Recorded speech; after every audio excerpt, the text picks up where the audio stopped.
Hi everyone, it's Olivia again for another Workout Wednesday. Today's video we're going to be looking at what household items you could potentially use for exercise. So if you're used to going to a gym and you're really struggling with the lack of equipment you've got at home, this will be a really useful video for you.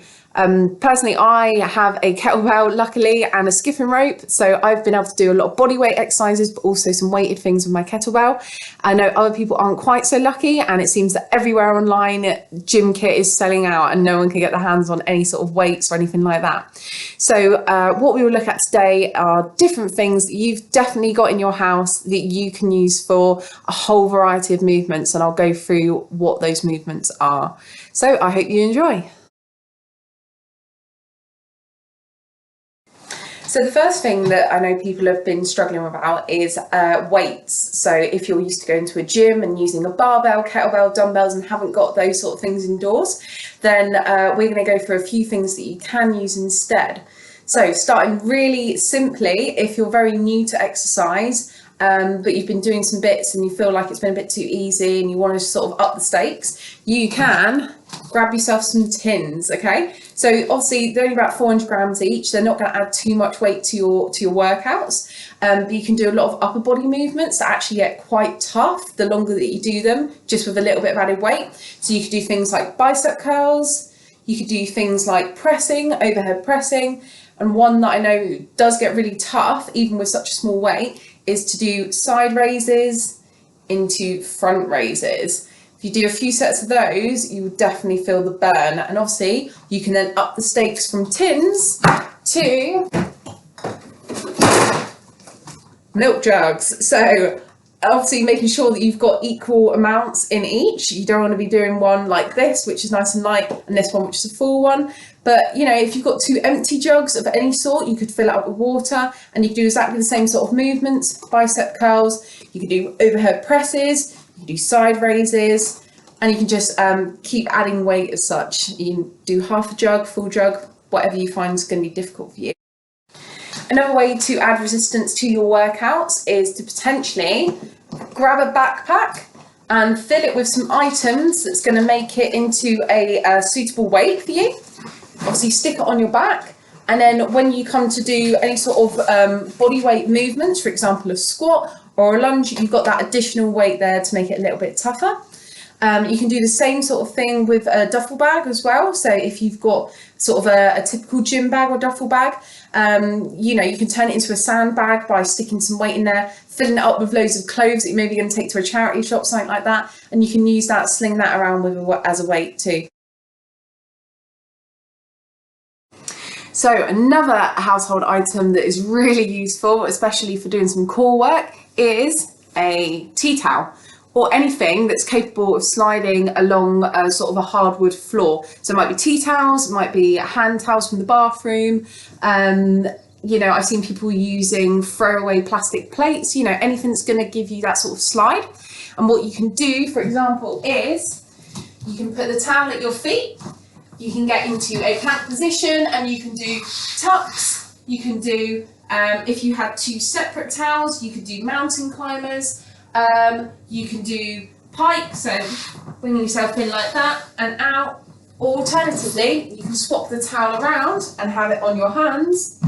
And you can do exercises, for example, like push-outs. So you basically pushing the tea towel out and then sliding yourself back in. And it's actually really tough on your core and also on your upper body.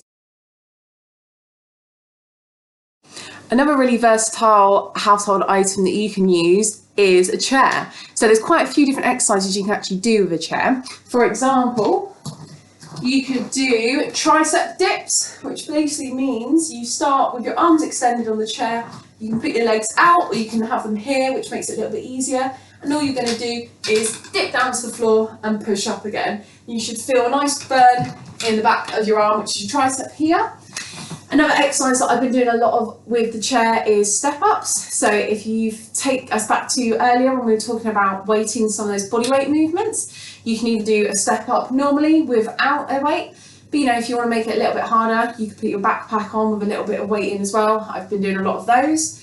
Just make sure that that chair is nice and stable, it's not going to go anywhere. Potentially push it up against a wall, which might help as well. Another one, which I've actually done today, is a split squat. So with a split squat, you have one leg on your chair and your other leg forward, and all you're doing is bending with your front knee, pushing up, and seeing that bend in both knees as we're going up and down. And then just make sure to swap legs, and you'll get a really good burn in your bum and your legs. Something else that you're definitely going to have in your house is a wall. If you haven't got a blank bit of wall like I've got here, you can potentially do some of these against the door as well. So what you could look at doing, as long as the wall is nice and hard and you're not going to go through it, is you can look at kicking up into a handstand and holding here. These just handstand holds are tough in themselves, okay? Or you could also looking at doing a wall walk, which involves starting in a plank position, feet against the wall, and all you're doing is walking yourself up and back down, hopefully without falling. Just be very careful on both of those movements. Obviously, there's a little bit of a hazard involved there with trying to kick up into a handstand and potentially falling back down. So just make sure you've got nothing around you to the side or behind you that you're potentially going to fall into. But, you know, it's really good practice. You know, if you've not done handstands for quite a while, try and kick up into a handstand on the wall. It's quite a good challenge. But you can also use a wall for wall sits. So you can come down into a seated position, either with a weight or without a weight. If you want to make it challenging, hold a weight in front of you, but these in themselves are pretty tough. So hopefully you found that video useful and you've got some ideas of things that you can use at home to incorporate into workouts. I run a fitness class on a Tuesday morning at 8 and a Thursday afternoon at 2 live on Skype. So if you join me for those, you might see some of those movements start to be incorporated in those workouts. Maybe not the handstands, but some of those things like the chair dips and the wall sits especially. Just please bear in mind health and safety, always number one priority with anything that you're doing in terms of workouts at home. Obviously, anytime that you start using items and objects and equipment, there's more risk involved. So just be careful with some of those movements that I've shown you today. And please, in the comments below, send me some photos of whatever at-home gym setup you've got going. I know my boss, Rob, has got a really good one, but put a photo in and let's see what everyone's doing at home in terms of their workout space, okay? So, like I say, thank you for joining and hopefully see you at one of my live classes.